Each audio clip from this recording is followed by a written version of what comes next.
મિત્રો, આપણા કિંમતી માલ સામાનને સુરક્ષિત રાખવા માટે બેંક લોકરને સૌથી સુરક્ષિત જગ્યા માનવામાં આવે છે. પરંતુ શું થશે જો કોઈ કસ્ટમરના બેંક લોકરની ચાવી જ ગુમ થઈ જાય? આવી પરિસ્થિતિમાં કસ્ટમરના મગજમાં ઘણા બધા સવાલો રમવા માંડે છે, જેમ કે બેંક લોકર કઈ રીતે ખુલશે, શું બેંક લોકર તોડવું પડશે, કેટલી પેનલ્ટી લાગશે, અને આ બધી જ પરિસ્થિતિ વચ્ચે બેંકના નિયમ અને કાયદાઓ શું કહે છે, વગેરે વગેરે. વાસ્તવમાં બેંકનું લોકર ખોલવા માટે બે ચાવી હોય છે. એક હોય છે કસ્ટમર પાસે, જેની કોઈ ડુપ્લિકેટ ચાવી નથી હોતી, અને બીજી ચાવી હોય છે બેંક પાસે.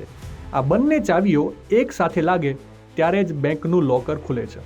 જ્યારે તમને ખબર પડે કે તમારા લોકરની ચાવી ખોવાઈ ગઈ છે, ત્યારે તરત જ તમારી બેંકને લેખિતમાં જાણ કરો. બેંક તમને ખોવાયેલી ચાવી માટે FIR નોંધાવવાનું પણ કહી શકે છે. ત્યારબાદ આગળની કાર્યવાહી શરૂ થશે. આ પ્રોસેસમાં ઓછામાં ઓછા 15 દિવસ અથવા તેથી વધુ સમય લાગી શકે છે.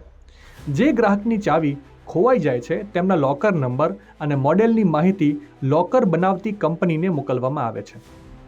કંપનીનો એક એન્જિનિયર અથવા ટેકનિશિયન બેંક શાખાની મુલાકાત લે છે. જો રિપ્લેસમેન્ટ ચાવી ઉપલબ્ધ હોય અથવા બનાવી શકાય એમ હોય તો આ કાર્યવાહી કરવામાં આવે છે. જો આ શક્ય ન હોય તો આખું લોકર તોડીને બદલવામાં આવે છે. લોકર ખોલતા પહેલા ગ્રાહક પાસેથી લેખિત પરવાનગી લેવામાં આવે છે.